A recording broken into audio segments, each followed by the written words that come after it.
Hallelujah. आप सभी को जय मसीह की। यीशु के नाम में आपके जीवन में कृपा और शांति बढ़ती जाए। और मैं धन्यवाद देना चाहता हूँ पिता परमेश्वर को यीशु मसीह के नाम से सिस्टर रश्मि सिंह और यहोवा शालोम के पेज पे मुझे इनवाइट करने के लिए और मौका दिया ताकि प्रभु का राज्य का सुसमाचार आपके सामने में ला सकूं। हालेलुया। तो हम जस्ट 1 मिनट स्तुति करें, धन्यवाद दे। वही परमेश्वर, जिंदा परमेश्वर स्तुति और धन्यवाद के योग्य है, आराधना के योग्य है। तो आइए हम दिल खोलकर 1 मिनट स्तुति करें। वो राजाओं का राजा है, तू प्रभुओं का प्रभु है। हालेलुया। हम धन्यवाद देना चाहते हैं प्रभु, आपकी महिमा हो, आपका जय जयकार हो। आपका वचन और आत्मा के लिए हम धन्यवाद देते हैं प्रभु। आपने हमें जीवन दिया, इसके लिए हम धन्यवाद देते हैं प्रभु। आपकी महिमा हो हमारे जीवन में और हमारे जीवन से आपका ही गुणगान हो। धन्यवाद देते हैं प्रभु, अंधकार से निकाल कर उजियाले में ले आए। हम आपको आशीर्वाद देते हैं प्रभु, आशीषित करते हैं। Bless the Lord of my soul and forget not all of his benefits. प्रभु कितने सारे फायदे आपने हमारे जीवन में किए हैं, इसके लिए हम आपको आशीर्वादित करते हैं। आपके नाम को हम पवित्र कहते हैं प्रभु, धन्यवाद देते हैं। Hallelujah hallelujah.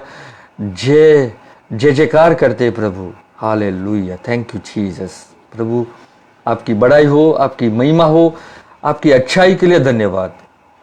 और मैं प्रार्थना करना चाहूँगा, इस वक्त जो वचन सुनेंगे और बाद में भी सुनेंगे, हमारे हृदय को खोलिए, कानों को खोलिए, ताकि हम आपके वचन को सुन सके, समझ सके। और वचन सुनने के बाद हम वचन के अनुसार चलने वाले व्यक्ति बने, और वो भी हम आपके कृपा के अनुग्रह के द्वारा ही कर सकते हैं।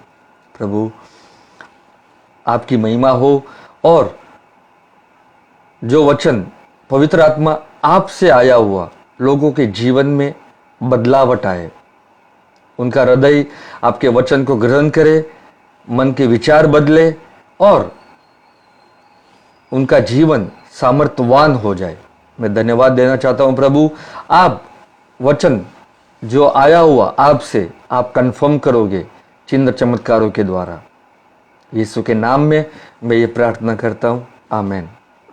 हालेलुया। मैं आशा करता हूँ आप सभी जन कुशल होंगे और विश्वास में बढ़ते होंगे। तो आइए आज हम परमेश्वर के वचन से सीखेंगे, और आज का टॉपिक है the kingdom of heaven is eight hand. स्वर्ग का राज्य निकट है। जब हम ये टाइटल सुनते हैं और या तो कोई कहता है कि स्वर्ग का राज्य निकट है, तो सबसे पहले यही मतलब हमें ये समझ में आती है, सबसे पहले हमें यही समझ में आता है कि यीशु जल्दी आने वाला है और वो हमें उसके राज्य में ले जाएगा। लेकिन हमें वचन से समझना जरूरी है। अगर यीशु मसीह जब इस पृथ्वी पे आते हैं तो स्वर्ग का राज्य वो स्वयं लाते हैं। तो अगर राह देखेंगे कि एक दिन हम स्वर्ग के राज्य में प्रवेश करेंगे, तो अभी भी हम वचन को नहीं समझ पाए। और इसीलिए आज हम वचनों के द्वारा हम समझेंगे कि जब यीशु मसीह इस पृथ्वी पे आए तो वो क्या लाए। हालांकि यीशु मसीह स्वयं राजा है उस राज्य का, और जब वो पृथ्वी पे आता है तो सुसमाचार भी वो राज्य का ही सुसमाचार प्रचार करता है। तो हम देखेंगे कि किस प्रकार ओल्ड टेस्टामेंट की भविष्यवाणी से यीशु मसीह न्यू टेस्टामेंट में जो भविष्यवाणी के द्वारा बात करते और वो पूर्ण करता है। तो हम जाएंगे सीधे वचन में। तो 2 सैमुएल चैप्टर 7 वर्स हम 5 पढ़ेंगे कि जाकर मेरे दास दाऊद से कहे, यहोवा यूं कहता है कि क्या तू मेरे निवास के लिए घर बनवाएगा। अभी हम देखेंगे कि मैं कुछ कुछ वचन लूंगा। दाऊद राजा है और परमेश्वर नाथान जो नबी है उससे बात करता है और उससे कहता है कि तू दाऊद राजा को कह। और वहां और हम 5 पढ़ते हैं कि उसमें लिखा है कि जाकर मेरे दास दाऊद से कह, यहोवा यूं कहता है कि क्या तू मेरे निवास के लिए घर बनवाएगा। तो दाऊद सोचता है कि मुझे परमेश्वर के लिए घर बनवाना है। हालेलुया। ओके, फिर हम आगे पढ़ते हैं वचन 7, जहां जहां मैं समस्त इजरायलियों के बीच फिरता रहा, क्या मैंने कहीं इजराइल के किसी गोत्र से जिसे मैंने अपनी प्रजा इजराइल की चरवाही करने को ठहराया हो, ऐसी बात कभी नहीं, ऐसी बात कभी कही कि तुमने मेरे लिए देवदारू का घर क्यों नहीं बनवाया। परमेश्वर ये कहता है कि तुमने क्यों, मतलब ये नहीं कहता है कि तुमने मेरे लिए घर क्यों नहीं बनवाया, क्योंकि दाऊद ये सोचता था कि मैं परमेश्वर के लिए घर बनाऊं। ओके, और वचन 5 जब हमने पढ़ा तो मतलब परमेश्वर नाथान के द्वारा ये बात कहने को कहता है कि दाऊद से कहे, यहोवा यूं कहता है कि क्या तू मेरे निवास के लिए घर बनवाएगा, क्वेश्चन मार्क। ओके, आगे वचन 8 पढ़ेंगे, इसलिए अब तू मेरे दास दाऊद से ऐसा कहे कि सेनाओं का यहोवा यूं कहता है कि मैंने तो तुझे भेड़शाला से और भेड़ बकरियों के पीछे पीछे फिरने से इन मनसा से बुला लिया कि तू मेरी प्रजा इज़राइल का प्रधान हो जाए। क्या कहा कि तू मेरी प्रजा इज़राइल का क्या हो जाए, राजा हो जाए। तो दाऊद राजा था। ओके, वचन 9, और जहां कहीं तू आया गया वहां मैं तेरे संग रहा और तेरे समस्त शत्रुओं को तेरे सामने से नाश किया है। फिर मैंने तेरा नाम को पृथ्वी पर के बड़े बड़े लोगों के नामों के समान महान कर दूंगा। वचन 10, और मैं अपनी प्रजा इज़राइल के लिए एक स्थान ठहराऊंगा और जिसको स्थिर करूंगा कि वह अपने ही स्थान में बसी रहेगी और कभी चलायमान ना होगी, और कुटिल लोग उसे फिर दुख ना देने पाएंगे जैसे कि पहले दिनों में करते थे। वचन 11, वरना उस समय से भी जब मैं अपनी प्रजा इज़राइल के ऊपर न्यायी ठहराता था और मैं तुझे तेरे समस्त शत्रुओं से विश्राम दूंगा। और यहोवा, ध्यान से सुने ये लाइन, और यहोवा तुझे यह भी बताता है कि यहोवा तेरा घर बनाएगा। हालेलुया, यहोवा तेरा घर बनाए रखेगा। जब इंग्लिश पढ़ते हैं तो उसमें ऐसा लिखा है कि he will make you a house, he will make you a house. ऐसा नहीं लिखा है कि he will make for U a house, मतलब तेरे लिए घर नहीं बनाएगा, लेकिन तू जो घर है मैं उसे ही बनाऊंगा। अभी जब परमेश्वर यहां पर कहता है तो वो किसके बारे में कहता है? हालेलुया, इसके लिए हमें समझना बहुत जरूरी है। और वहां पर दाऊद ये सोचता है कि मैं परमेश्वर के लिए घर बनाऊंगा, लेकिन यहां पर परमेश्वर कहता है मैं, मतलब यहां पे ये बताते हैं कि यहोवा तेरा घर बनाएगा। Hallelujah, he will make U a house, he will make U a house. यहाँ पर हम लोग को बहुत ही जरा एक रेवलेशन के जरिए समझना जरूरी है। यहाँ पे ये नहीं लिखा है कि I will make you for a house, but it says I will make U a house, मतलब मैं तेरे को ही घर बनाऊंगा, तेरे लिए घर नहीं बनाऊंगा, ऐसा नहीं लिखा है। मैं फिर से कहता हूं कि मतलब परमेश्वर ने ऐसा कहा, मैं तेरे लिए घर नहीं बनाऊंगा, लेकिन मैं मतलब तेरा ही घर बनाऊंगा। हालेलुया। तो हम ये समझेंगे कि मतलब भविष्यवाणी की जो बातें हैं यहाँ पर कैसा परमेश्वर हमें बताता है। आमीन। तो जरा यहाँ पर हम रुकेंगे और हम जाएंगे प्रेरित का अध्याय 7 में जाएंगे और फिर से हम यहाँ पर आएंगे। प्रेरित का अध्याय 7 वचन 44 से पढ़ते। साक्षी का तंबू भी उस वीराने में हमारे पूर्वजों के साथ था। वो तंबू उसी नमूने पर बनाया गया था जैसे कि उसने देखा था और जैसे कि मूसा से बात करने वाले ने बनाने को उससे कहा था। तो जब परमेश्वर ने दर्शन दिया कि साक्षी का तंबू इस प्रकार ही बनाना है, तो वैसे ही बनाना चाहिए था और वैसे ही बनाया था। ओके, आगे 45। हमारे पूर्वज उसे प्राप्त करके तभी वहां से आए थे जब यहोशू के नेतृत्व में उन्होंने उन जातियों से यह धरती ले ली थी जिन्हें हमारे पूर्वजों के सन्मुख परमेश्वर ने निकालकर बाहर किया था। दाऊद के समय तक वो वही रहा। तो जो साक्षी का तंबू था वो कब तक रहा? दाऊद के समय तक वो वही रहा। हालेलुया। और इसलिए दाऊद ये सोचता था कि मैं परमेश्वर के लिए घर बनाऊंगा। ध्यान में रखिए वो बात। लेकिन परमेश्वर कहता है that means I will make U a house. मैं तुझे ही घर बनाऊंगा। हालेलुया। तेरे लिए घर नहीं बनाऊंगा लेकिन मैं तुझे ही घर बनाऊंगा। आमेन। ओके 46।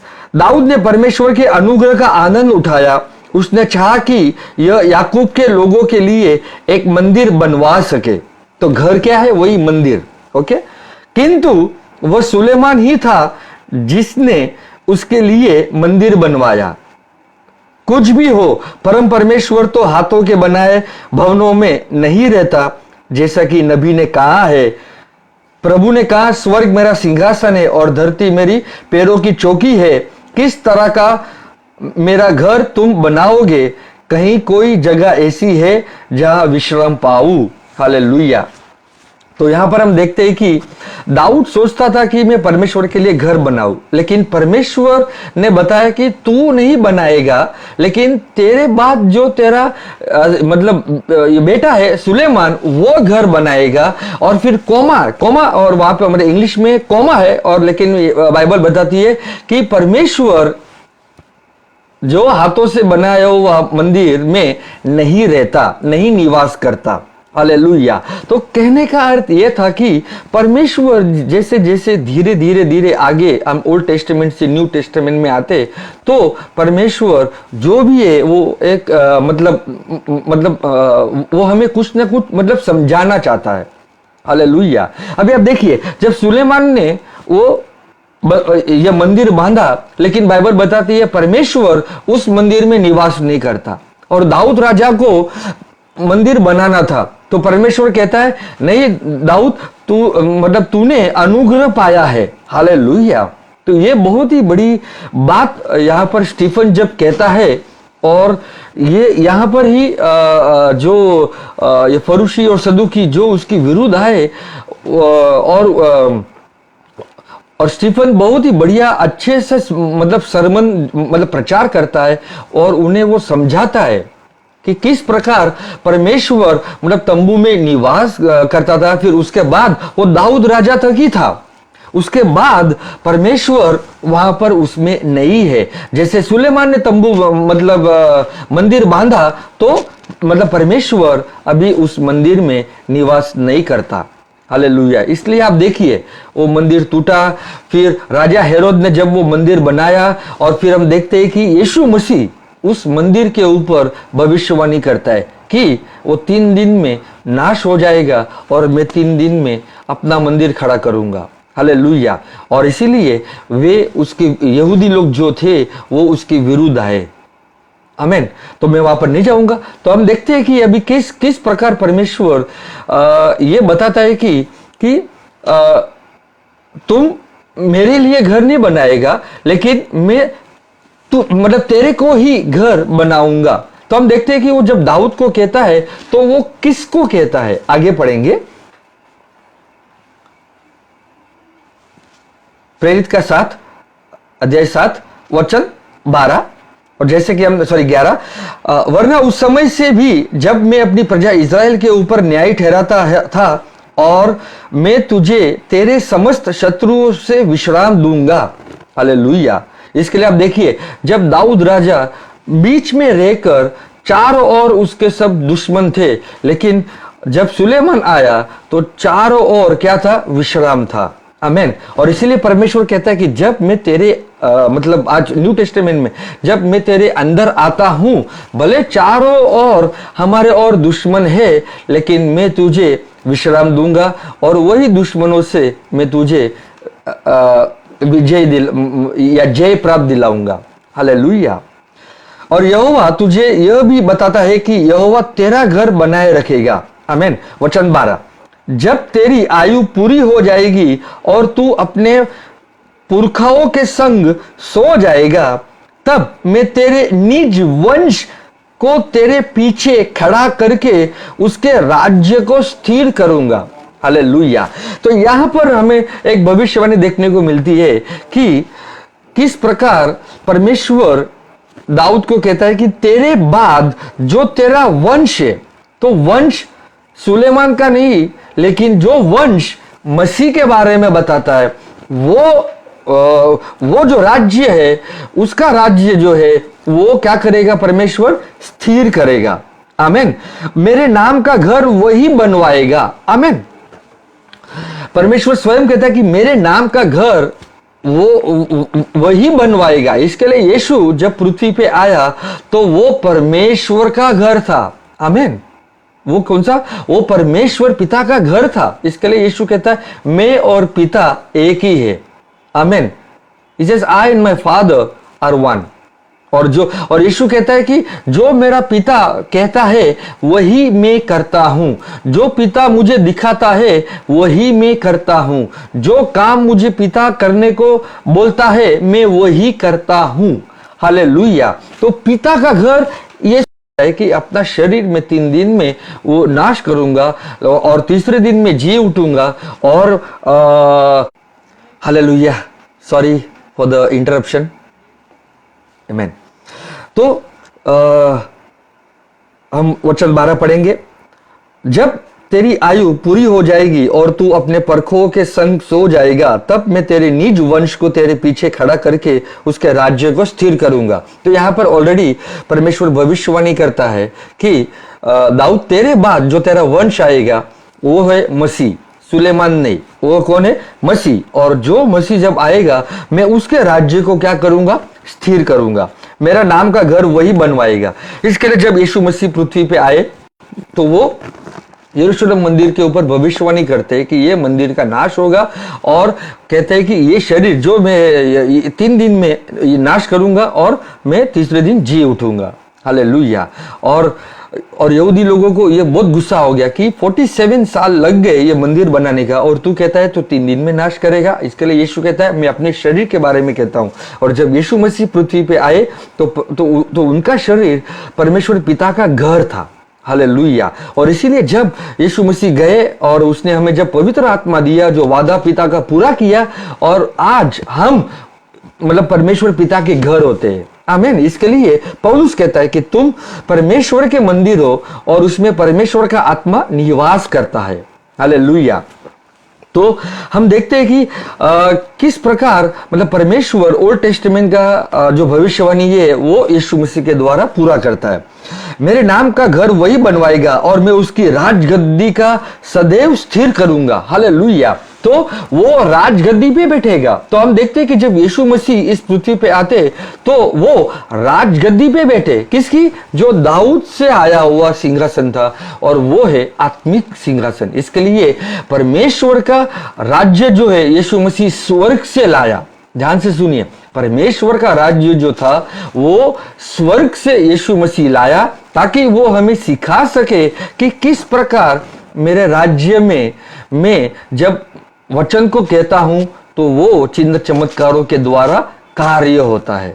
हालेलुया। और लेकिन बहुत सारे लोग अभी भी भविष्यवाणी में चले गए कि एक दिन जब यीशु मसीह आएगा, राज्य लाएगा और फिर हम प्रवेश होंगे। सॉरी, वैसा नहीं है। और ना ही वैसा होगा, क्योंकि परमेश्वर का राज्य या स्वर्ग का राज्य हम बोल सकते हैं यीशु मसीह स्वयं इस पृथ्वी पे लाए।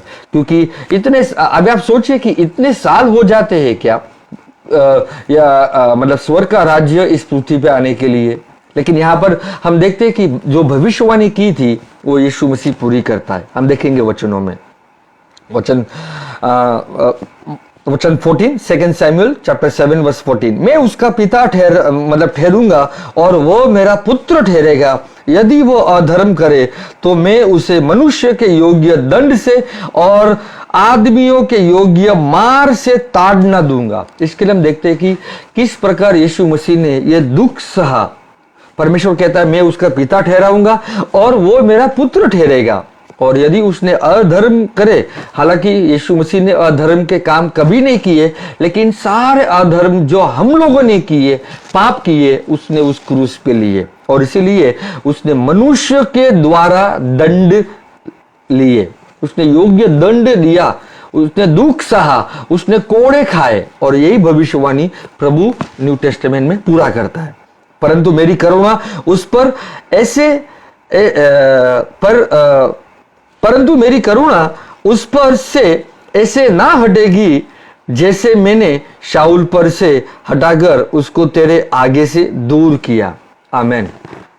तो परमेश्वर की करुणा यीशु से कभी दूर नहीं हुई और उसी प्रकार आज परमेश्वर की करुणा, दया, प्रेम, अनुग्रह हम पर से भी कभी दूर नहीं होगा। आमेन। तो हम देखते हैं अभी हम भजन संहिता 132 में जाएंगे। भजन संहिता 132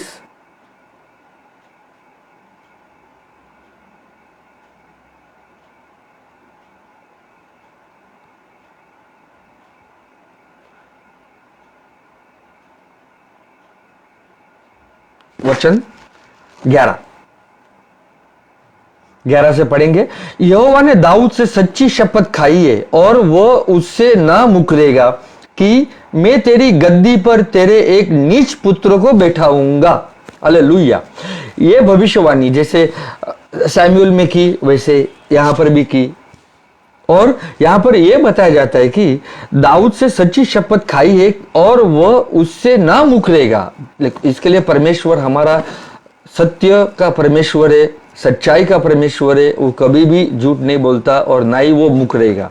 जो उसने कहा वो अवश्य उसने पूरा किया कि मैं तेरी गद्दी पर तेरे एक नीच पुत्र को बैठाऊंगा। अभी यह कौन सा पुत्र के बारे में बताया जाता है? मतलब सुलेमान राजा के बारे में नहीं बताया जाता है, लेकिन जो उसके द्वारा वंश आएगा और वंश वो है मसीह, दैट इज कॉल्ड क्राइस्ट। आमेन।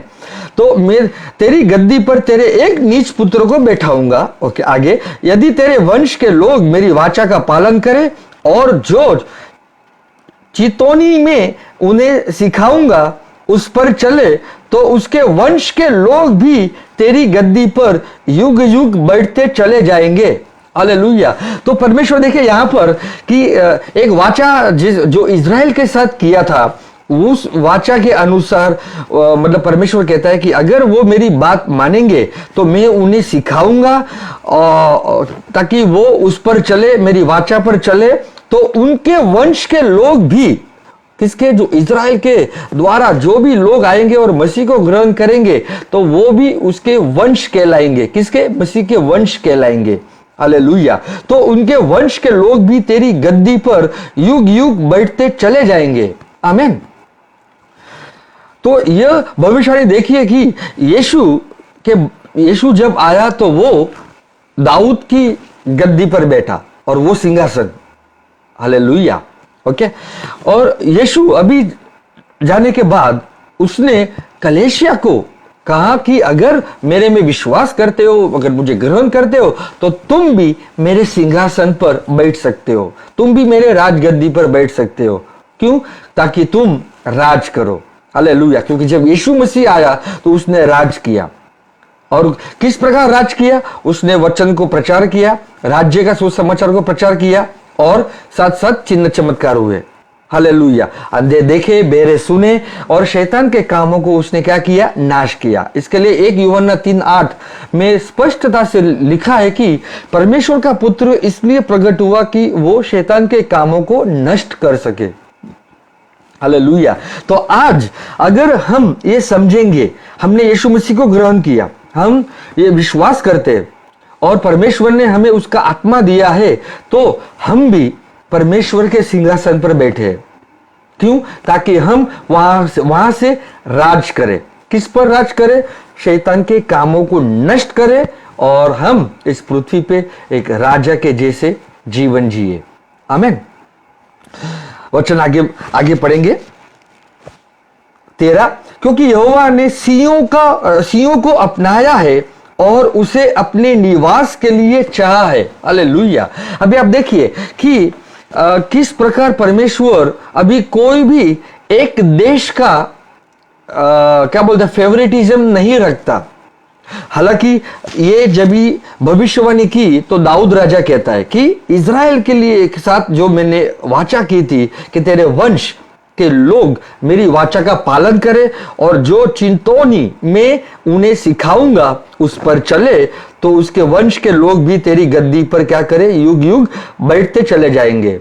आमीन। और फिर अभी सियों के बारे में बताया जाता है। किसके बारे में? सियों के बारे में। तो सियों कौन है? आज हम लोग देखते हैं सियों प्रभु की कलेशिया है, यीशु मसीह की कलेशिया है। Zion, that is English called Zion, and Zion is a type of the church of the Lord Jesus Christ. Amen. तो देखिए किस प्रकार परमेश्वर अभी बताता है कि जब भी एक इज़राइल के लिए था, ताकि वे जब विश्वास करे, ग्रहण करे, यीशु मतलब मसीह को अपनाए, तो अवश्य वे लोग भी गद्दी पर युग युग बैठते जाएंगे। आमीन। अभी वचन 13। क्योंकि यहोवा ने सियों को अपनाया है और उसे अपने निवास के लिए चाहा है।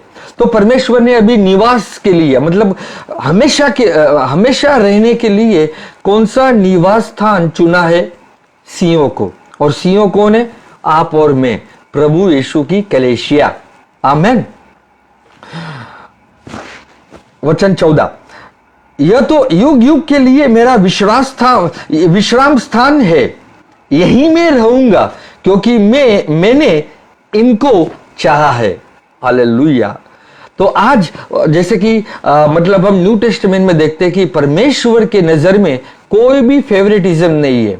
चाहे यहूदी हो, चाहे यूनानी हो, चाहे कोई भी अन्य जाति का हो, उसे मसीह को ग्रहण करना जरूरी है। अगर मसीह को ग्रहण नहीं करते तो वे, जैसे यहां पर लिखा है कि गद्दी पर नहीं बैठ सकते, सिंहासन पर नहीं बैठ सकते और राज भी नहीं कर सकते, और इसके लिए वे सियों नहीं कहलाएंगे, वे सियों में शामिल नहीं हो पाएंगे।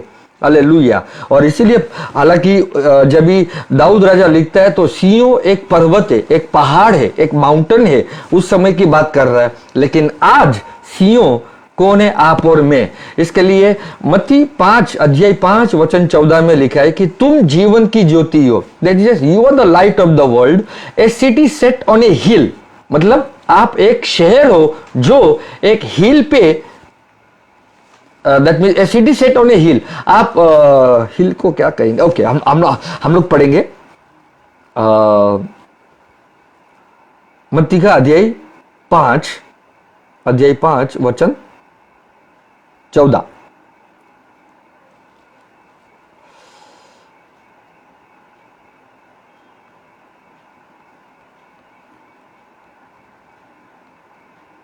अध्याय 5 वचन 14। तुम जगत के लिए प्रकाश हो, एक ऐसा नगर जो पहाड़ की चोटी पर बसा है, नहीं छिपाया जा सकता। हालेलुया। एक ऐसा नगर जो पहाड़ की चोटी पर बसा है। हम ऐसे एक नगर है, जैसे प्रभु कहता है कि जब तू जीवन की ज्योति है तो तू एक नगर है। यू आर ए सिटी, तू एक शहर है, तू एक नगर है। तो उसी प्रकार दैट मीन्स तो फिर नगर कहां पर बसा हुआ है? पहाड़ पे। तो आप भी पहाड़ बन जाते हो। हालेलुया। और परमेश्वर वही हमें बताना चाहता है कि भजन संहिता 132 में, क्योंकि यहोवा ने सियों को अपनाया है और उसे अपने निवास के लिए चाहा है। यह तो युग युग के लिए मेरा विश्राम स्थान है, यही मैं रहूंगा क्योंकि मैंने इसको चाहा है। हालेलुया। तो आज आप और मैं एक पहाड़ बनते, हम एक शहर है, हम एक जीवन की ज्योति है, हम परमेश्वर के मंदिर है। तो ये सब कुछ परमेश्वर ने एक नाम है जो हमको दिया गया है। आमीन। और सीओ आप और मैं है। ओके। और इसीलिए जैसे कि मैंने कहा कि आज परमेश्वर के नजर में कोई भी एक जियोग्राफिकल लोकेशन, कोई भी एक देश, कोई भी फेवरेटिज्म नहीं है। हालेलुया। कोई भी फेवरेट नहीं है। क्यों? क्योंकि यीशु मसीह को ग्रहण करने वाले हर एक विश्वासु को परमेश्वर अपनी आत्मा देता है। आमीन। तो हम किसी के विरुद्ध नहीं है, लेकिन वचन इस प्रकार कहता है। हालेलुया।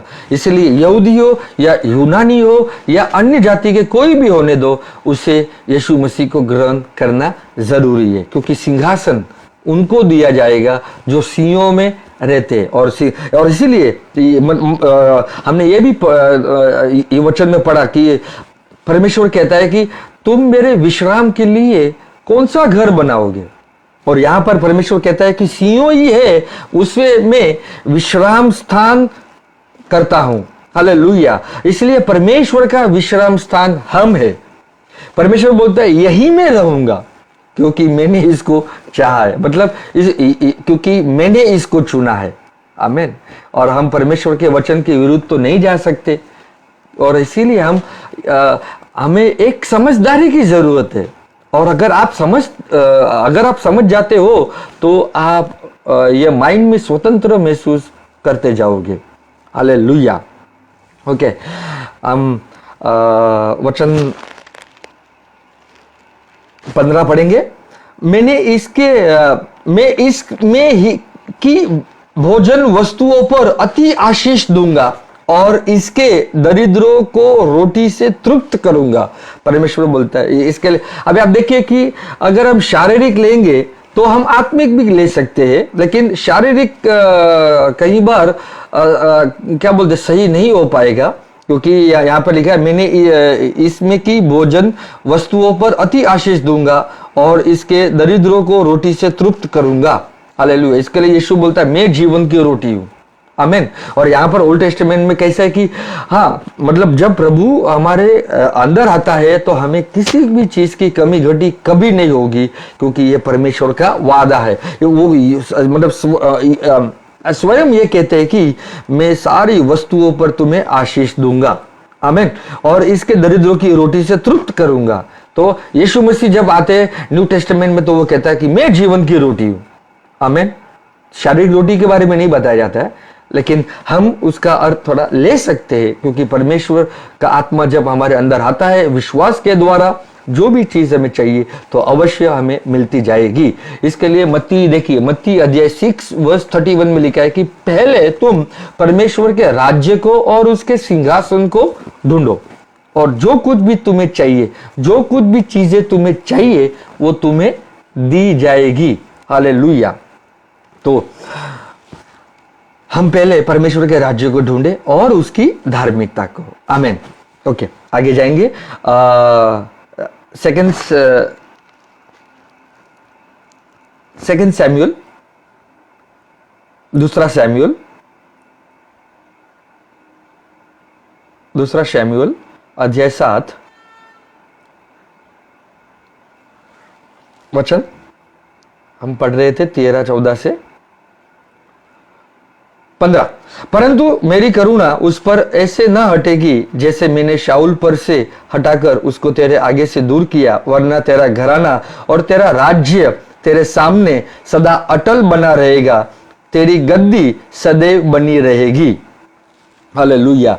हम देखते हैं कि किस प्रकार मतलब परमेश्वर नबी नाथान के द्वारा दाऊद को बताता है, और ये सिंहासन है वो कैसे प्रभु कहता है कि मैं स्थिर बनाऊंगा और वो कभी भी हटेगा नहीं, वो अटल बना रहेगा और तेरी गद्दी मतलब सदैव बनी रहेगी। हालेलुया।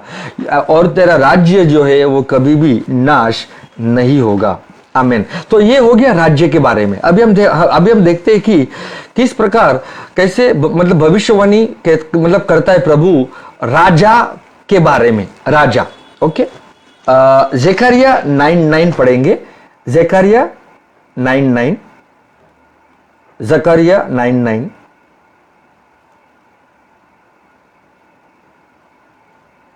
ज़करिया 9:9 अध्याय 9 वचन 9। हे सियों बहुत ही मगन हो, हे यरूशलेम जय जयकार कर, क्योंकि तेरा राजा तेरे पास आएगा। वो धर्मी और उद्धार पाया हुआ है, वो दीन है और गधे पर वरना गधे के बच्चे पर चढ़ा हुआ आएगा। हालेलुया। तो हम देखते हैं कि कैसे मतलब परमेश्वर ज़करिया नबी के द्वारा ये भविष्यवाणी करता है कि तेरा राजा तेरे पास आएगा, वह धर्मी और उद्धार पाया हुआ है, वह दीन है और गधे पर वरना गधे के बच्चे पर चढ़ा हुआ आएगा। कई बार और इसे हम देखते हैं यीशु मसीह जब इस पृथ्वी पे आते हैं तो डायरेक्टली अथवा इनडायरेक्टली बहुत बार यीशु यह मतलब यहूदी को यह कहता था कि मैं ही मसीहा हूं। और कुछ समय यीशु मसीह भविष्यवाणी की बातें करता है ताकि उन्हें यह समझ में आए कि जो भविष्यवाणी मेरे बारे में कही थी, हालांकि हम ये भविष्यवाणी ज़करिया की 9 में पढ़ते, लेकिन ऐसा ही भविष्यवाणी सेम उत्पत्ति का अध्याय 49 में भी लिखा है। तो आप सोचिए कि उत्पत्ति में यहूदी के बारे में कुछ भी जिक्र नहीं है। हालेलुया। और इसीलिए परमेश्वर एक राज्य को चुनता है, एक स्टेट को चुनता है, और वो स्टेट था कौन? यहूदी, इज़राइल। हालेलुया। Sorry, Israel. वो इज़राइल को चुनता क्योंकि बहुत सारे मतलब जाति के लोग थे, लेकिन परमेश्वर ने एक जाति के लोगों को चुना। आमीन। लेकिन उत्पत्ति में जब ये भविष्यवाणी करता है तो वहां पे इज़राइल के बारे में मतलब सॉरी अपने यहूदी के बारे में नहीं है। आमीन। तो हम देखते हैं कि कैसे मतलब ये भविष्यवाणी ये समझने के लिए हमें इधर उधर मतलब जाना पड़ेगा। आमीन। ओके। हे सियों बहुत ही मगन हो, ये यरूशलेम जय जयकार, क्योंकि तेरा राजा तेरे पास आएगा। वह धर्मी और उद्धार पाया हुआ है, वह दीन है और गधे पर वरना गधे के बच्चे पर चढ़ा हुआ आएगा। और यही अभी हम देखते हैं न्यू टेस्टमेंट में कहां पर लिखा है। मत्ती का अध्याय 21 में जाएंगे। मत्ती का अध्याय 21 वचन 5 पढ़ेंगे कि सियों की बेटी से कहो, देख तेरा राजा तेरे पास आता है, वह नम्र है और गधे पर बैठा है वरना लादू के बच्चे पर। तो अब देखिए कि ओल्ड टेस्टमेंट में क्या है कि वो गधे पर बैठकर आएगा, और यहां पर लिखा है कि वो स्वयं राजा तेरे पास आता है और वो नम्र है और वो गधे पर बैठा है। तो उस समय यीशु मसीह गधे पर बैठा है और गधे के बच्चे के साथ आ रहा है। हालेलुया। मतलब दो गधे, एक जो बड़ा that is old that is mother donkey, और दूसरा है कोल्ट मतलब उसका बच्चा। तो दोनों पे आता है यीशु मसीह। आमीन। तो जब वो मतलब गधे पर बैठकर आता है तो यहूदी लोगों को या इज़राइल लोगों को ये समझना चाहिए कि यही हमारा मसीहा है जो इसके बारे में भविष्यवाणी की थी कि यही हमारा राजा है। आमीन। लेकिन हम देखते हैं कि बहुत सारे लोगों ने यीशु मसीह को राजा कहकर ठुकराया और कुछ लोगों ने यीशु मसीह को स्वीकारा। जैसे ओल्ड टेस्टमेंट में हम देखते हैं कि सैमुअल के टाइम ही मतलब परमेश्वर कहता है कि सैमुअल, इन्होंने तुझे नहीं ठुकराया, इन्होंने मुझे ठुकराया। जब इज़राइल लोगों ने राजा को मांगा, that means they wanted king. Israel को एक राजा चाहिए था और इज़राइल लोगों ने परमेश्वर जो उनका राजा था उसे ठुकराया। इसके लिए परमेश्वर शमूएल से कहता है कि शमूएल, इन्होंने मुझे मतलब तुझे नहीं ठुकराया, लेकिन इन्होंने मुझे ठुकराया। लेकिन फिर भी परमेश्वर ने उन्हें राजा दिया और राजा सौल दिया, हालेलुया। लेकिन राजा सौल परमेश्वर का चुना हुआ नहीं था, दाऊद राजा परमेश्वर का चुना हुआ था। लेकिन फिर भी जो इज़राइल प्रजा ने मांगी थी वो परमेश्वर ने उन्हें दिया, हालेलुया। कई बार जो चीज हमें चाहिए हम मांगते हैं, लेकिन हम ये भूल जाते हैं कि जो परमेश्वर देना चाहता है वही हमें लेना चाहिए, आमीन। इसके लिए दाऊद राजा परमेश्वर का चुना हुआ था। इसके लिए दाऊद राजा के द्वारा परमेश्वर कहता है तेरा वंश जो आएगा वो गद्दी पर बैठेगा और वो सदैव गद्दी पर बैठा रहेगा। मैं तेरा राज्य जो है वो स्थिर करूंगा और वो राज्य कोई भी हटा नहीं सकता, आमीन। और इसलिए हम देखते हैं यहां पर कि कैसे किस प्रकार यीशु मसीह वो भविष्यवाणी क्या करता है, पूरा करता है, ताकि यहूदी लोग सुने, समझे और मसीहा में विश्वास करे कि मसीहा आया और वही मसीहा राजा है। हम देखते हैं अभी किस प्रकार की मत्ती का अध्याय 2 हम पढ़ते, मत्ती का अध्याय 2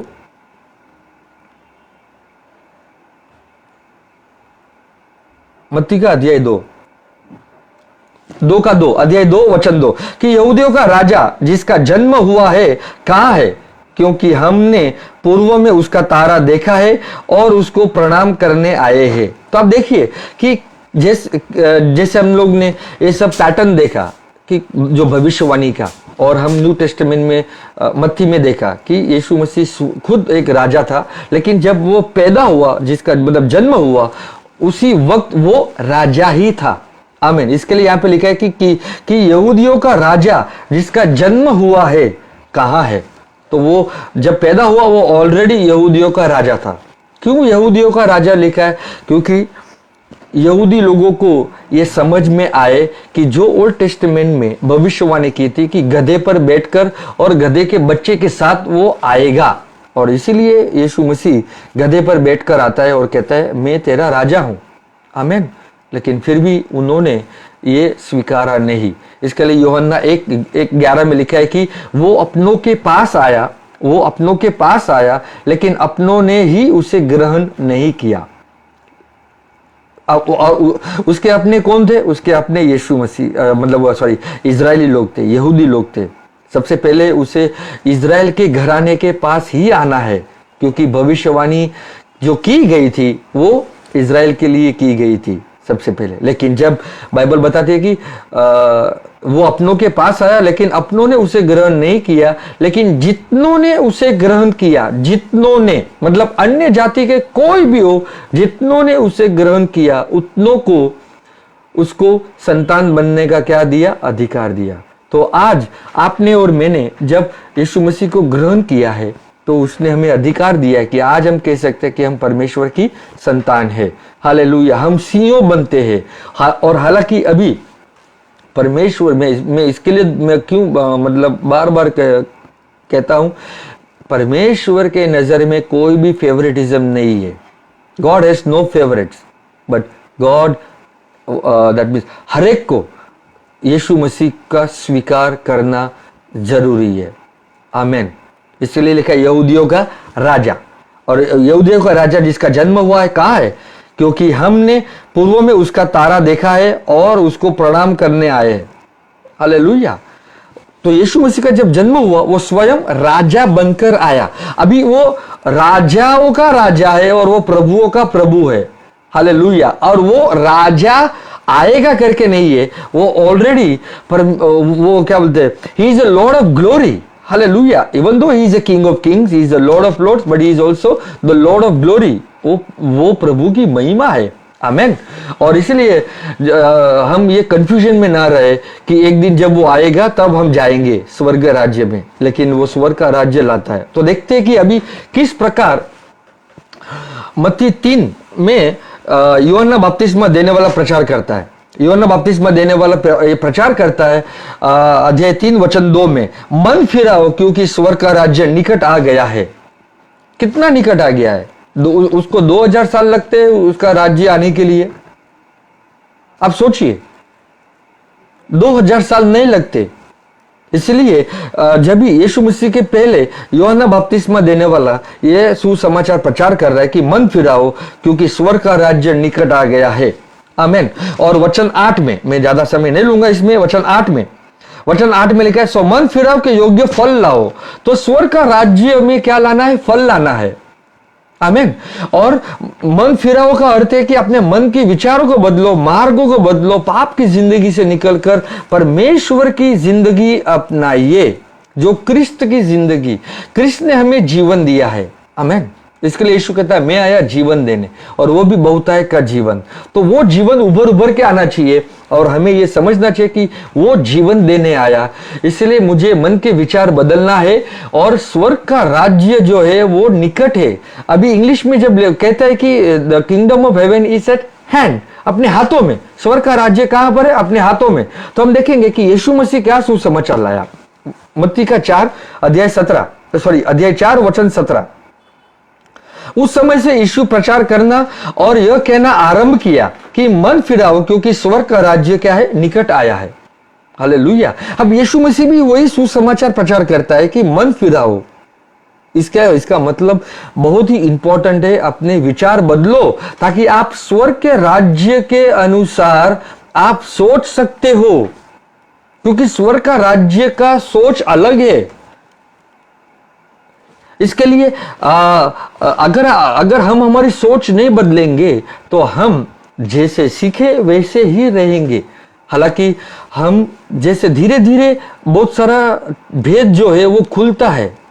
आमीन। जैसे जैसे हम प्रभु में बढ़ते हैं, जैसे और प्रकाश पड़ता है और भेद खुलने लगता है, तो हमारी टीचिंग्स भी बदलती है। हालेलुया। तो हमें नम्र होना चाहिए ताकि भले हम, क्योंकि प्रभु के राज्य में हम बच्चे जैसे होने चाहिए। आमीन।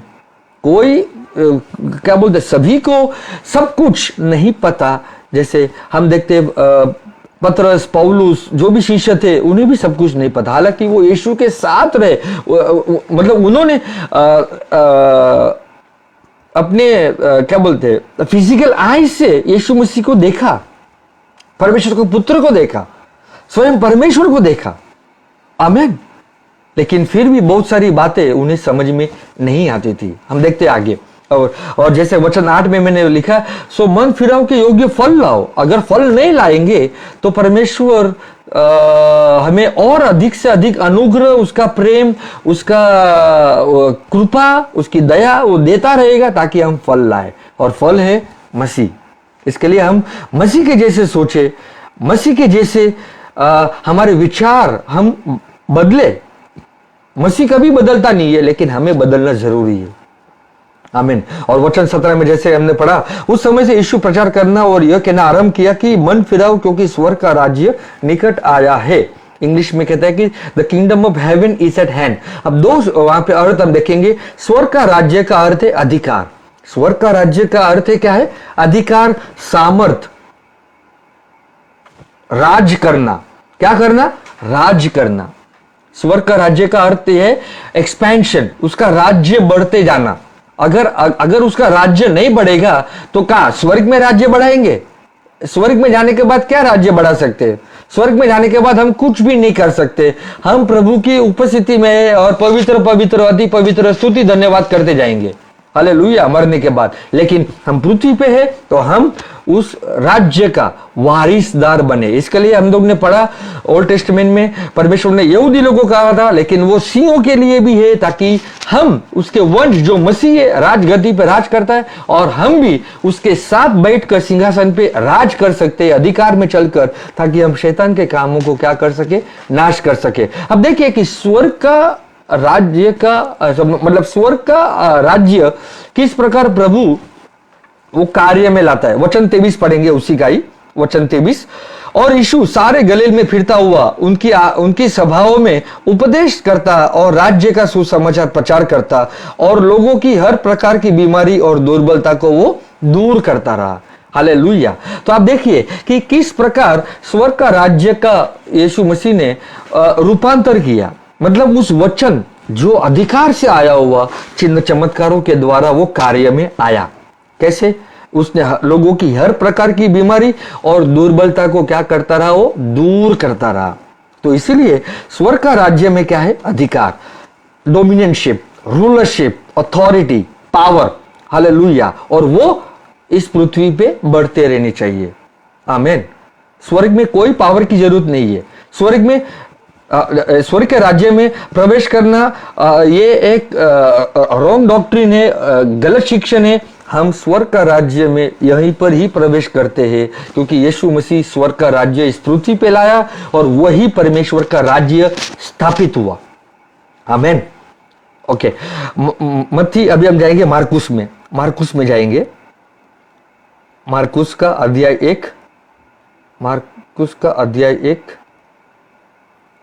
1 पढ़ेंगे। मरकुस का अध्याय 1 वचन 1। परमेश्वर के पुत्र यीशु मसीह के सुसमाचार का आरंभ। तो यीशु मसीह का सुसमाचार का आरंभ, तो यीशु मसीह का सुसमाचार क्या है, वचन 14 पढ़ेंगे, उसी का ही 14 पढ़ते। योना के पकड़वाए जाने के बाद यीशु ने गलील में आकर परमेश्वर के राज्य का सुसमाचार प्रचार किया। मत्ती में स्वर्ग का राज्य है और मार्कुस, लूक, यूहन्ना में परमेश्वर का राज्य है। और हालांकि स्वर्ग का राज्य का अर्थ में जैसे मैंने बताया, अधिकार, सामर्थ, एक्सपांशन, डोमिनियनशिप और राज करना, हालेलुया, रूलरशिप, आमीन।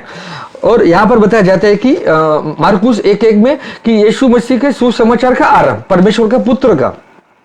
तो यीशु मसीह का सुसमाचार क्या है, वचन 14 पढ़ेंगे कि उसने क्या प्रचार किया, उसने परमेश्वर के राज्य का सुसमाचार प्रचार किया। और वही स्वर्ग का राज्य प्रचार करने के बाद परमेश्वर का राज्य उसने क्या किया, स्थापित किया। आमीन। स्थापना किया क्रूस पे हम देखते हैं कि वो स्थापित हुआ, मतलब परमेश्वर का राज्य स्थापित हुआ। लेकिन परमेश्वर का राज्य कब आया, मतलब कैसे लोगों को मिला, हम देखते, हम जरा बाद में देखेंगे, लेकिन पहले ये देखेंगे वचन 15। और कहा, समय पूरा हुआ है और परमेश्वर का राज्य निकट आ गया है। निकट आएगा नहीं, निकट आ गया है। मन फिराओ और सुसमाचार पर विश्वास करो। कौन से सुसमाचार पर विश्वास करना है, परमेश्वर के राज्य का सुसमाचार पर। आमीन। क्योंकि यहां पे यही लिखा है कि समय पूरा हुआ है। क्यों लिखा है समय पूरा हुआ है, क्योंकि यहूदी लोग इतने सालों से जो राह देख रहे थे मसीह आने की,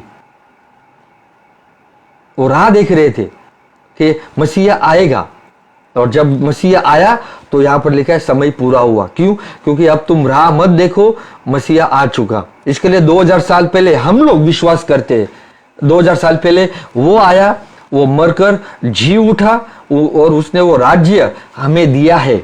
आमीन। और किस प्रकार वो राज्य हमारे हृदय में आता है हम देखेंगे थोड़ा आगे। ओके,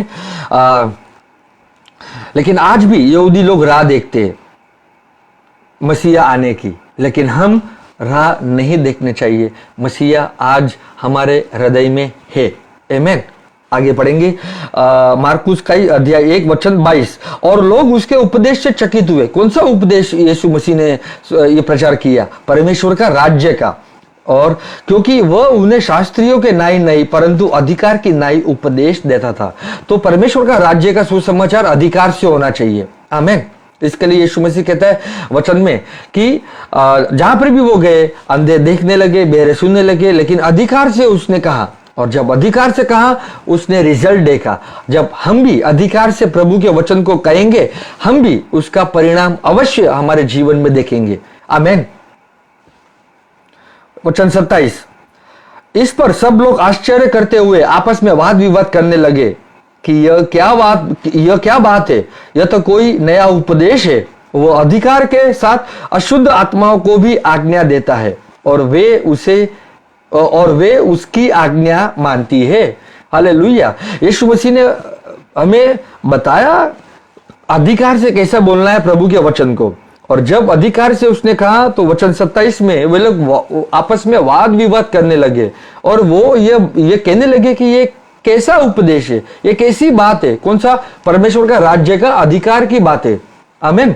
और फिर ये भी बताया कि कैसे वो अधिकार के साथ अशुद्ध आत्माओं को भी आज्ञा देता है और वे उसकी आज्ञा मानती है। हालेलुया।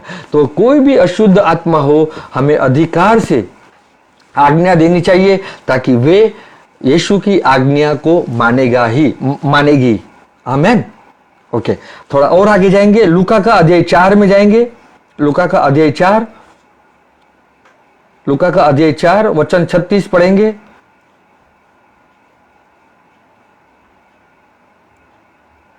लूका का अध्याय 4 वचन 36। इस पर सबको आश्चर्य हुआ और वे आपस में बातें करके कहने लगे, यह कैसा वचन है कि वो अधिकार और सामर्थ के साथ अशुद्ध आत्माओं को आज्ञा देता है और वे निकल जाती है। तो दो चीज यहां पे बताया, अधिकार और सामर्थ। जहां पे मार्कुस में हम लोग ने पढ़ा वहां पे सिर्फ खाली अधिकार बताया, लेकिन लूका में अधिकार और सामर्थ के साथ अशुद्ध आत्माओं को वो आज्ञा देता है और वो निकल जाती है। आमेन। तो परमेश्वर का राज्य में दो चीज होना जरूरी है, अधिकार और सामर्थ, ताकि उसका राज्य बढ़ता जाए और फैलता जाए। आमेन। वचन 43 पढ़ेंगे उसी का ही। परंतु उसने उससे कहा, मुझे और नगरों में भी परमेश्वर के राज्य का सुसमाचार सुनाना अवश्य है, क्योंकि मैं इसीलिए भेजा गया हूं। आमेन। यीशु मसीह कहते हैं कि मुझे अन्य नगरों में भी परमेश्वर का राज्य का सुसमाचार प्रचार करना है, और मैं किस लिए आया? मैं इसीलिए भेजा गया हूं। हालेलुया। और इसीलिए जब लोग कहते हैं कि हम परमेश्वर के राज्य के लिए काम करते, लेकिन वो सही में अपना राज्य बांध रहे, अपना राज्य जब बनता है तो वहां पर डिसयूनिटी और डिवीजन आता है। लेकिन जब हम परमेश्वर का राज्य बांधते हैं तो यूनिटी और मैच्योरिटी आती है। हालेलुया। और इसीलिए लोगों को यही पता नहीं कि परमेश्वर का राज्य आखिर है क्या, तो फिर हम परमेश्वर के राज्य के लिए क्या काम करेंगे? इसके लिए हमें समझदारी की जरूरत है। परमेश्वर का राज्य हम देखते हैं कि यीशु मसीह क्या हमें बताता है आगे। हालेलुया। लेकिन मैं यहां पर इसलिए यहां पर आया क्योंकि यीशु मसीह का एक ही लक्ष्य था कि मैं अन्य नगरों में भी जाऊं और वहां पर मैं परमेश्वर का राज्य का सुसमाचार प्रचार करूं, क्योंकि मैं इसीलिए भेजा गया हूं। हालांकि आज कितने सारे लोग जो है बोले तो हम देखते हैं कि 95% लोग दूसरा उपदेश देते हैं, लेकिन राज्य का सुसमाचार का उपदेश बहुत ही कम लोग देते हैं। मैं ये नहीं कहता हूं कि वो गलत है, लेकिन वो परमेश्वर का राज्य का भाग है। अलग अलग जो मतलब संदेश देते हैं, जैसे उद्धार, प्रेम, दया, अनुग्रह, बहुत सारे जो ये संदेश देते हैं वो राज्य का ही एक भाग है। लेकिन हमारा लक्ष्य यही होना चाहिए कि परमेश्वर का राज्य का सुसमाचार, तो जहां पर भी हम जाए वहां पर हम परमेश्वर का राज्य का सुसमाचार फैलाएं और ये प्रचार करें, और साथ साथ प्रभु हमारे द्वारा चिन्ह चमत्कार करे। यह परमेश्वर की योजना है। आमेन। ओके, यूहन्ना में जाएंगे।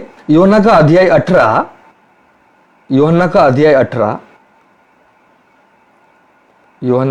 18 वचन 36। यीशु ने उत्तर दिया कि मेरा राज्य इस जगत का नहीं। यदि मेरा राज्य इस जगत का होता तो मेरे सेवक लड़ते कि मैं यहूदियों के साथ सौंपा ना जाता, परंतु अब मेरा राज्य यहाँ का नहीं।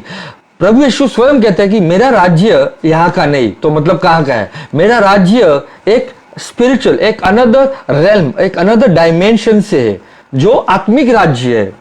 अगर शारीरिक राज्य होता तो यीशु कहता है मेरे लोग मेरे लिए लड़ते और मुझे यहूदियों के पास नहीं सौंपा जाता। हालेलुया। तो प्रभु कहता है कि मेरा राज्य यहाँ का नहीं है। तो हम देखेंगे कि मतलब आगे कि मतलब परमेश्वर का राज्य जो है वो फिर कहाँ का है? It is a spiritual kingdom, it is not physical kingdom. वो आत्मिक राज्य है। आमीन। 37। पिलातुस ने उससे कहा, तो क्या तू राजा है?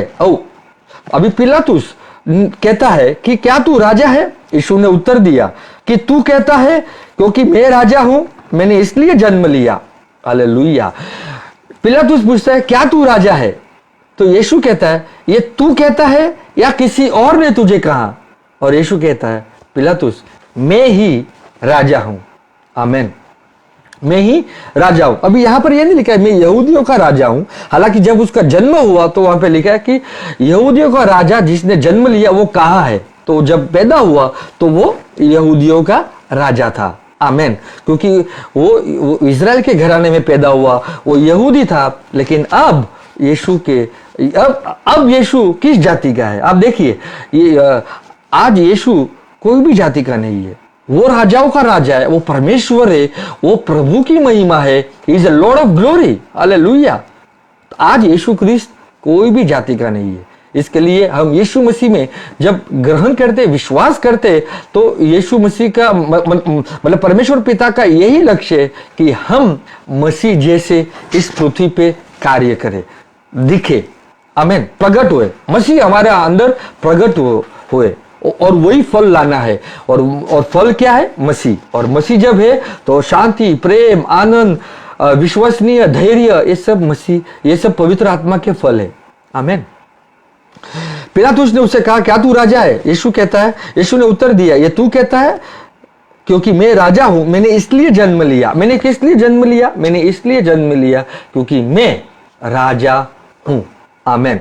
और इसलिए जगत में आया हूं कि सत्य पर गवाही दूं। जो कोई सत्य का है वो मेरा शब्द सुनता है। इसके लिए जो कोई सत्य का है वही शब्द सुनेगा, लेकिन जो सत्य का नहीं है वो शब्द नहीं सुनेगा। यीशु कहता है, सत्य कौन है? मार्ग, सत्य, जीवन मैं ही हूं।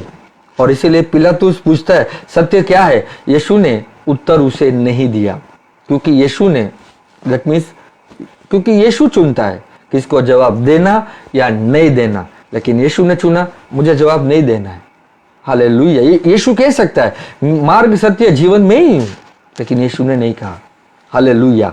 अब देखते हैं कि परमेश्वर का राज्य आखिर है क्या। तो हम देखेंगे जब यीशु मसीह पृथ्वी पे थे तो यीशु मसीह ये कहता था कि जब मैं जाऊंगा तो मैं पिता से कहूंगा कि वो तुम्हें एक मदद करने वाले को भेजे, हालेलुया। और यीशु ने वो वादा पूरा किया। और हम वो जानते हैं कि वो वादा क्या है, वो है पवित्र आत्मा का वरदान। और वही पवित्र आत्मा यीशु मसीह ने हमें दिया। जो कोई यीशु मसीह को ग्रहण करता है, विश्वास करता है कि वो मरकर जी उठा, तो परमेश्वर उसे पवित्र आत्मा देता है, आमीन। तो हम देखेंगे कि किस प्रकार प्रेरित का अध्याय 1:3 नहीं तो हम ये देखेंगे रोमियो का अध्याय 14:17 कि परमेश्वर का राज्य आखिर है क्या। रोमियो का अध्याय 14:17, परमेश्वर का राज्य खाना पीना नहीं है। तो परमेश्वर का राज्य क्या है? परमेश्वर का राज्य धार्मिकता, शांति, आनंद वे पवित्र आत्मा में है। आप जब हिंदी बाइबल पढ़ोगे तो उसमें लिखा है पवित्र आत्मा से नहीं, लेकिन इंग्लिश में the kingdom of God is righteousness, peace and joy in the Holy Ghost. तो परमेश्वर का राज्य जो है वो पवित्र आत्मा में है। तो पवित्र आत्मा कहां पर है आज? पवित्र आत्मा आज हमारे अंदर है। तो जैसे जैसे हम आत्मा में बढ़ते हैं तो ये एक समझ आती है कि परमेश्वर का राज्य भी हमारे अंदर ही है, हालेलुया। और परमेश्वर का राज्य हमारे अंदर कब आया? प्रेरित 2 में, जब यीशु मसीह ने जो वादा पूरा किया पिता से, जो वो जब अपने शिष्य को कहा कि तुम यरूशलेम में ठहरो, और वो 120 लोग एक अपर रूम में वो ठहरे, वहां पर प्रार्थना कर रहे थे, आराधना कर रहे थे, और वहां पर परमेश्वर का आत्मा आया, उन पर उतरा, आमीन।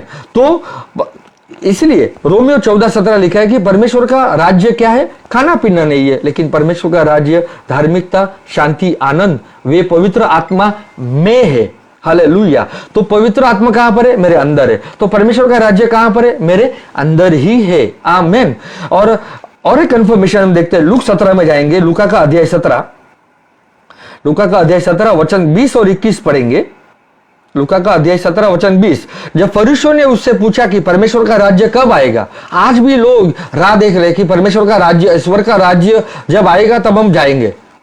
आज हम फरीसी जैसे ना बने, हालेलुया, या फरीसी जैसे हम सोचे नहीं पर और पूछे भी नहीं कि कब आएगा। इसके लिए लोग अभी भी राह दे। इसके लिए कुछ इस संसार में अगर कुछ चीजें हो जाती है तो तुरंत वो कहते हैं, ओ यीशु मसीह जल्दी आने वाले, यीशु मसीह जल्दी आने वाले। मैं 100% मानता हूं यीशु मसीह आने वाले, लेकिन जल्दी का अर्थ वो नहीं है। और हमें ये समझना जरूरी है, वचनों से बहुत सारी गहराई वाली बातें हैं, आमीन। मैं अभी इस बार ये क्लियर करता हूं कि परमेश्वर का राज्य हमारे अंदर ही है, आमीन। वचन 20 पढ़ते हैं, जब फरीसियों ने उससे पूछा कि परमेश्वर का राज्य कब आएगा, तो उसने कहा मतलब यीशु ने उनको उत्तर दिया कि परमेश्वर का राज्य प्रकट रूप से नहीं आता। तो लोग यह ना कहेंगे कि देखो यहाँ है या वहां है, क्योंकि देखो परमेश्वर का राज्य तुम्हारे बीच में है। अभी हिंदी बाइबल में लिखा है कि परमेश्वर का राज्य तुम्हारे बीच में है, लेकिन इंग्लिश में लिखा है the kingdom of God is with in you. परमेश्वर का राज्य तुम्हारे अंदर है। हालेलुया। कब? जब तुम विश्वास करोगे। यीशु ने फरूसी लोगों को भी चांस दिया, लेकिन फरूसी बहुत सारे लोग, इजराइल लोग, यहूदी लोग विश्वास नहीं किए। इसीलिए वो ये प्रश्न पूछे फरीसियों ने कि परमेश्वर का राज्य कब आएगा। यीशु ने उससे उत्तर दिया कि परमेश्वर का राज्य दृश्य रूप से नहीं आता। आमीन। तो और कोई तुम्हें ये कहे कि देखो यहां पर है परमेश्वर का राज्य, देखो वहां है, आप विश्वास मत करो। और यीशु स्वयं कहता है कि परमेश्वर का राज्य तेरे अंदर है। कब? तब तू विश्वास करता है। आमीन। और इसीलिए जब परमेश्वर का राज्य का जो बातें यीशु मसीह चारों सुसमाचार में डायरेक्टली अथवा इनडायरेक्टली वो राज्य की बातें बताता है। हालांकि दृष्टांत भी राज्य के ऊपर ही बताता है यीशु मसीह। आमीन। तो हमें ये बहुत सारी बातें जो है ये भविष्यवाणी के द्वारा समझना जरूरी है। हालांकि शुरू में थोड़ा कठिन होगा, लेकिन जब आप स्टडी करते हो तो आपको वो मतलब समझने के लिए आत्मा ही समझदारी दे सकता है। लेकिन जब आप ग्रहण नहीं कर पाते या विश्वास नहीं करेंगे, और यही मतलब जैसे हम लोग मतलब हमने जो पहले सुना कि स्वर्ग का राज्य आएगा, तो फिर आप उसी में ही रहो, कभी आने वाला नहीं है। हम ये विश्वास करते स्वर्ग का राज्य यीशु मसीह लाया, वही परमेश्वर का राज्य क्रूस पर स्थापना हुई, और यीशु मसीह ने जो वादा था पवित्र आत्मा का वो पूरा किया। और इसीलिए यीशु मसीह कहता है अगर तुम विश्वास करते हो मेरे में, तो परमेश्वर का राज्य तेरे अंदर आएगा। और देखिए कि किस प्रकार शुरुआत होती है प्रेरित 1 में जब यीशु मरकर जी उठता है। प्रेरित का अध्याय 1:3, मैं 5 मिनट लूंगा जस्ट। प्रेरित का अध्याय 1:3, और उसने दुख उठाने के बाद बहुत से बड़े प्रमाणों से अपने आप को उन्हें जीवित दिखाया, और 40 दिन तक वो उन्हें दिखाई देता रहा और परमेश्वर के राज्य की बातें करता रहा। तो देखिए कितना महत्वपूर्ण है, यीशु मसीह जब 3.5 साल पृथ्वी पे रहकर भी राज्य की बातें बताता है, तो मरकर जब वो जी उठता है, बहुत से पक्के प्रमाणों के मतलब प्रूफ के साथ प्रमाणों के अपने आप को वो जीवित दिखाया, और 40 दिन तक वो उन्हें दिखाई देता रहा और परमेश्वर के राज्य की बातें बताता रहा। तो सोचिए 3.5 साल तक यीशु मसीह ने शिष्य लोगों के साथ जो प्रचार किया उन्हें समझ में नहीं आया। मरकर जी उठने के बाद भी वो शिष्य लोगों के साथ ही वो प्रचार कर रहा है, राज्य की बातें बता रहा है। आमीन। हालांकि अब फिर भी अभी तक उन्हें नहीं समझ में आया, क्योंकि पवित्र आत्मा अभी तक उनके अंदर नहीं आया था। हालेलुया। वचन 6 पढ़ते देखिए। सो उन्होंने इकट्ठा होकर उससे पूछा कि हे प्रभु, क्या तू इसी समय इजराइल को राज्य फेर देगा? अब देखिए अभी यहां पर अभी एक लोकेशन आ गया, सॉरी एक कंट्री आ गया, एक स्टेट आ गया, इजराइल। क्या तू इसी समय इजराइल को राज्य फेर देगा? लेकिन मैथ्यू 21 में ऑलरेडी यीशु कहता है कि यह राज्य उससे ले लिया गया है और उन जाति को दिया गया जो फल लाए। हालेलुया। हम देखेंगे वचन मैथ्यू 21:40, मैथ्यू चैप्टर 21 वर्स 43। यह प्रभु की ओर से 41 सॉरी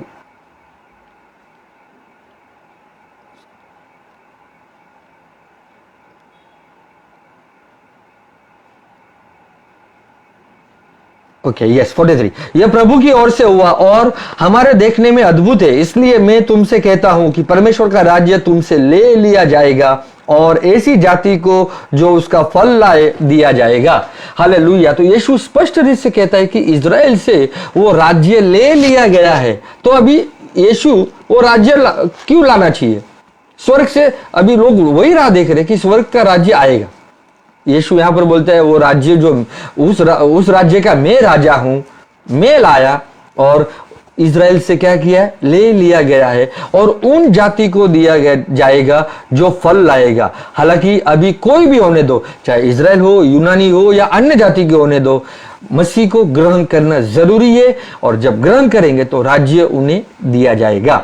आमेन। तो प्रेरित 1:3 पर जब हम देखते हैं कि यीशु के शिष्य लोग आपस में मतलब डिस्कस कर रहे, तो वो यीशु को पूछते कि प्रभु क्या तू अभी फिर से इज़राइल को राज्य देगा?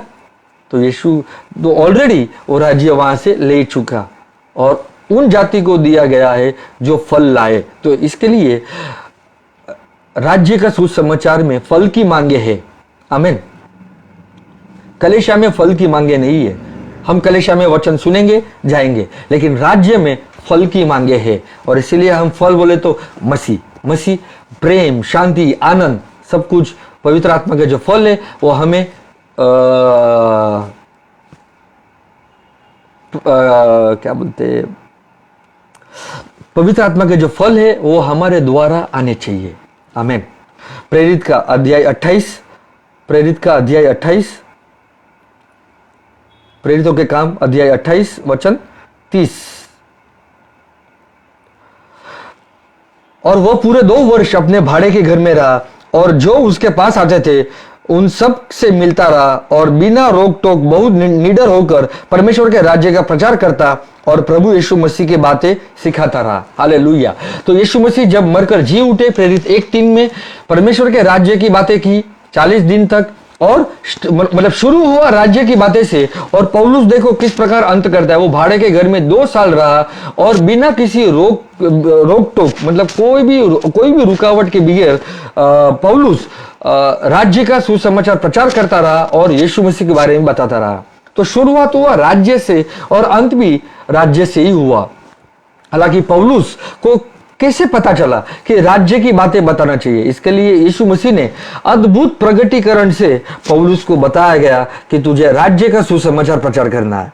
हालेलुया। और लास्ट वचन देखेंगे मत्ती का अध्याय 10, किस प्रकार यीशु अपने शिष्य को आज्ञा देता है। मत्ती का अध्याय 10 वचन 7 और 8। और चलते चलते प्रचार कर कहो कि स्वर्ग का राज्य निकट आ गया है।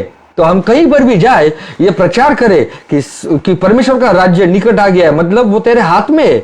परमेश्वर का राज्य तेरे हाथ में है। इसके लिए बाइबल बताती है कि जब तू हाथ रखेगा तो लोग हो जाएंगे। सामर्थ्य तेरे अंदर है और जब तू हाथ रखेगा वही सामर्थ्य लोग जीवन में या स्पर्श होगा या सामर्थ्य के साथ वो चंगाई प्राप्त करेंगे। हालेलुया। या वो शांति महसूस करेंगे। आमीन। तो चलते चलते ये प्रचार करो, स्वर्ग का राज्य निकट आ गया है, और बीमारों को चंगा करो, मरे हुए को जिलाओ, कोढ़ियों को शुद्ध करो, दुष्ट आत्माओं को निकालो। तुमने सेहतमंद पाया है तुम सेहतमंद दो, तुमने मुफ्त में पाया है तो तुम सभी को मुफ्त में दो। परमेश्वर का जो अभिषेक मिला है हमें, वो हमें मुफ्त में देना है। हमें उसका बिजनेस नहीं बनाना। हालेलुया। और इसीलिए मतलब प्रभु कहते हैं बीमारों को चंगा करो, मरे हुए को जिलाओ, कोढ़ियों को शुद्ध करो और दुष्ट आत्मा निकालो। तो क्योंकि जब स्वर्ग का राज्य का सुसमाचार जब तुम प्रचार करोगे तो साथ साथ मैं तुम्हारे द्वारा काम करता रहूंगा। लोग चंगे होंगे, अंधे देखेंगे, बेरे सुनेंगे, गूंगे बोलेंगे, मतलब जिनको कोढ़ की बीमारी वो शुद्ध होंगे, अपाहिज जो है वो चलेंगे, और दुष्ट आत्मा जिनमें है वे निकलेगी यीशु नासरी के नाम से। हालेलुया। तो ये है परमेश्वर का राज्य का सुसमाचार, और वही पवित्र आत्मा आपके अंदर है। परमेश्वर का राज्य ही पवित्र आत्मा है। ये समझदारी हमारे जीवन में आनी चाहिए। तो चलिए मैं आपके लिए प्रार्थना करना चाहूंगा, और कोई भी व्यक्ति अगर कोई बीमार है या तकलीफ में है, इस वक्त मैं प्रार्थना करता हूं प्रभु आपके जीवन में काम करे। प्रभु यीशु मसीह जो व्यक्ति सुन रहा है या बाद में भी सुनेगा, अगर कोई और वो बीमारी में है या दुख में है या तकलीफों में है, इस वक्त बीमारी की आत्मा, कमजोरी की आत्मा, दुख, दर्द निकल जाए यीशु नासरी के नाम से।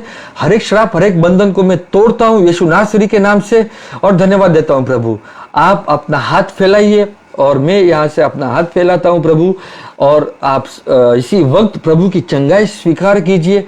प्रभु आपको स्पर्श कर रहा है, आपको चंगाई दे रहा है और आपका जीवन बदल रहा है। और मैं आपके जीवन में आशीर्वाद, शांति घोषणा करता हूं यीशु नासरी के नाम से, और आपका जीवन मैच्योरिटी पे आए, इसके लिए मैं प्रार्थना करता हूं। बुद्धि का आत्मा, ज्ञान का आत्मा, समझदारी का आत्मा मिले, ताकि उनका हृदय उज्याले से भर जाए और हर कामों में फलदायक बने। यीशु नासरी के नाम में मैं ये प्रार्थना करता हूं, amen. God bless you and Jesus loves you.